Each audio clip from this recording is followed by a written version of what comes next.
So this is a video on how to put on a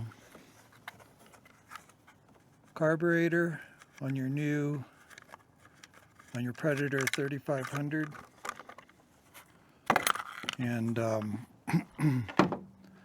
I've taken off a few things here just to show you.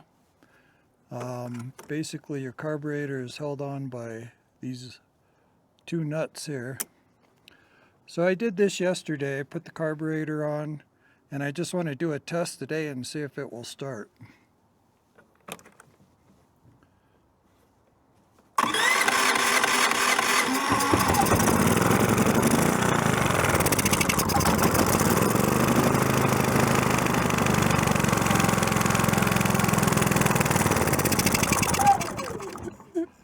Anyway, that started with no problem. So this is really easy. When you disconnect the fuel line, you want to put it in the stop mode, and that will keep your fuel from coming out when you disconnect the fuel line. So you just need to get some pliers and disconnect this hose. That's your fuel line from your gas tank. And then basically the carburetor is held on like that. I mean, there's really nothing to it. There's a gasket you need to put on there on the back so it doesn't leak. And then there's a gasket that goes on the front.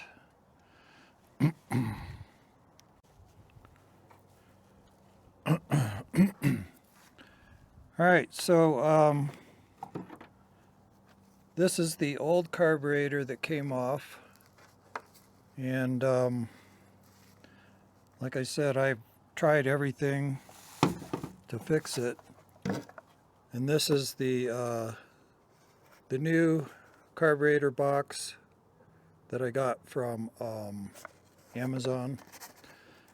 And it comes with all your gaskets. Make sure you put these gaskets on the front and the back of the carburetor. So before I put that on, I want to show you real quick. So to take this fuel line off, all you got to do is squeeze that down, and then that fuel line will just pull right off. Make sure you're wearing protective gear, and because I have that in the off position, for the most part the fuel is completely turned off. And so other than that, all you got to do is you need to hook up this wire, and that just clips off right here. So you unclip the old one and then clip the new one back on. As you can see, I've got my filter on there, or my gasket. So just put that on like that, and then put your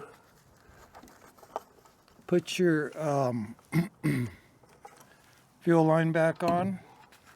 And then I find that if you have some good flat nose pliers, like these are lineman pliers, wire pliers, you just bring that over, and that'll clamp your fuel line back on so it doesn't come off.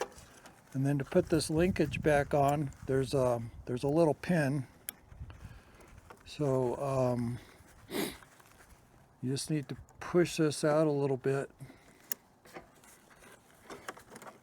or basically get that pin in the hole. There you go. Might have to pull that off. And then before you, all right, so we need to put the new gasket on there, and this goes like that. You want to line that notch up with the hole, and then, oh, that's already got one on it. So they give you extra gaskets, which is nice. So I actually have the old one already on there.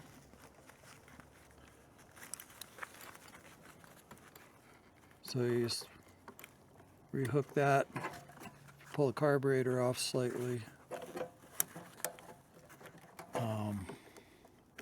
Okay, get that in the hole, and then line that up.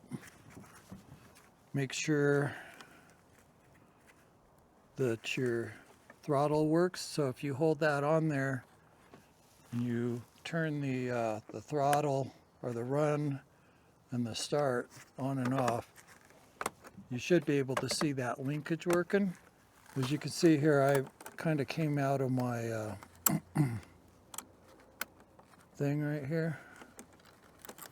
So I need to fix that.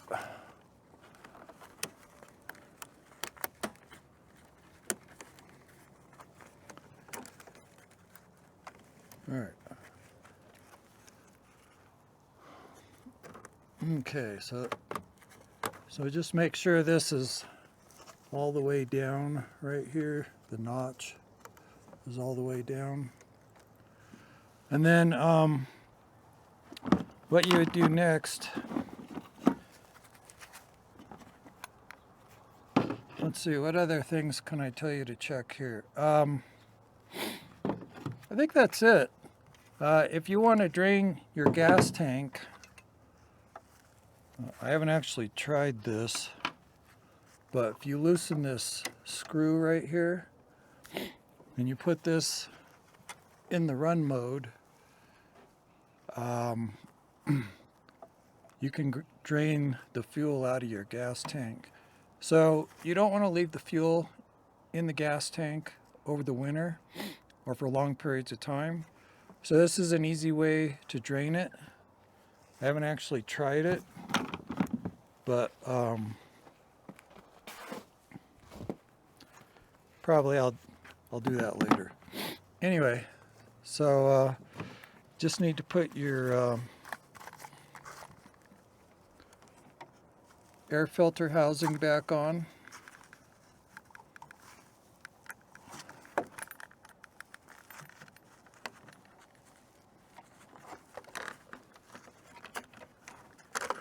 Put your vacuum hose back on. Okay.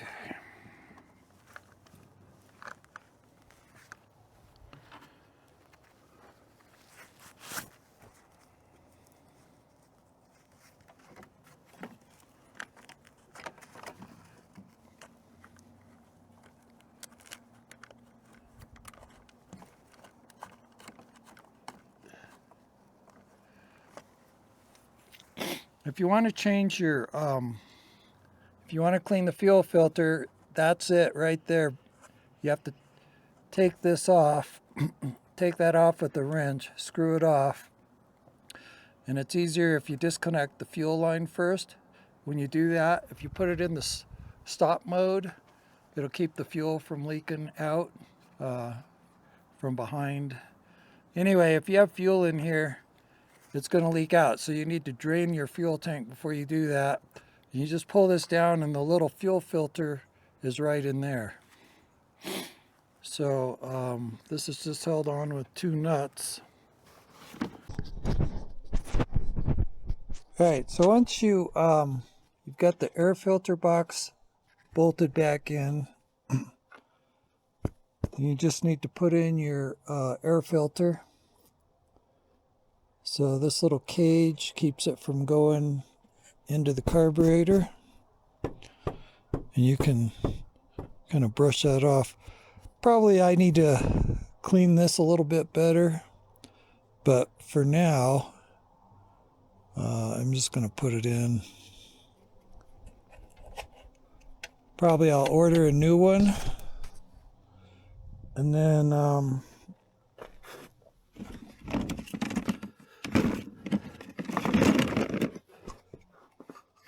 your this hooks on here.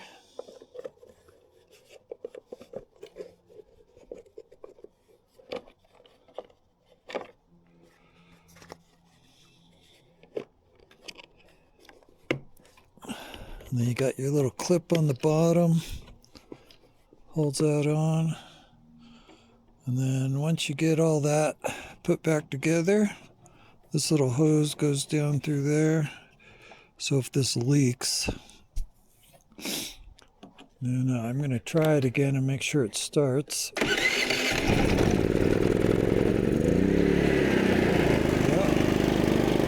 There you have it. Running good.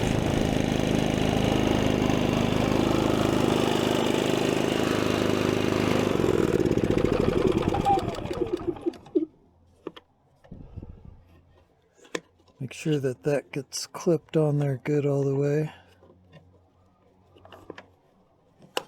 Okay, so that's tight. And then you got to put your charcoal canister back on. So you have this hose that comes up from the bottom, and then you have this hose.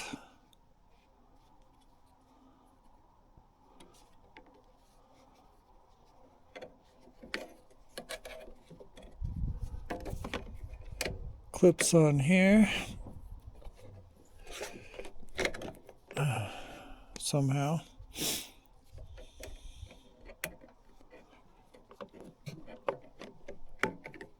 Anyway, that basically goes like that, and then this goes like that.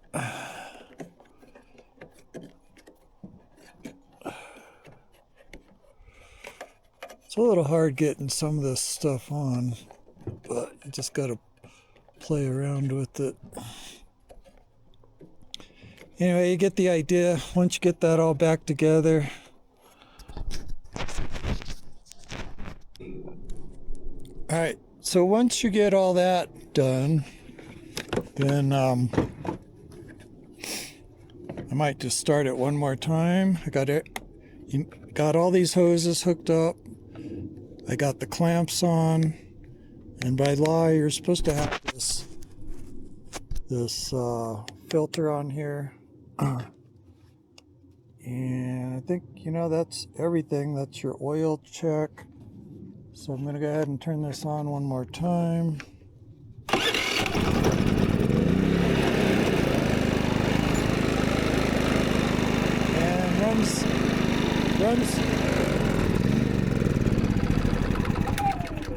runs like a new generator again. So one thing I wanted to show you here is this is your, I think it's collects carbon, and that filter gets clogged up, so you need to take these two little screws out and pull that out. And what I've saw somebody do is they took a torch and they heated, there's like a long filter that goes in there, and you can take a blowtorch and heat that off, or you can take a you know, anything that can like scrape that off. Clean that, put it back in, because if that gets clogged up, it blocks the airflow. It doesn't allow the exhaust to go out, and that'll keep your generator from running. So then once you got that done, then in order to get this off, you have to take the wheels off. So this cover goes on like so. And there's one other piece that goes on here, this end piece.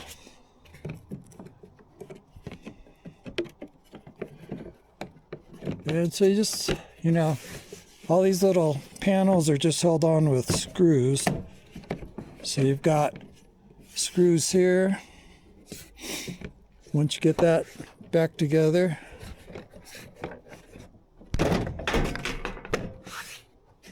you've got screws over here, and then you also have screws on the top. All right, so got everything back together, and all the panels back on, and I drained out all the gas. The only thing I'm missing is these two covers right here. So I know they're around here somewhere. I started this project quite a while ago, so anyway, so that's that on the Predator 35 generator. Hope this helps you get yours running.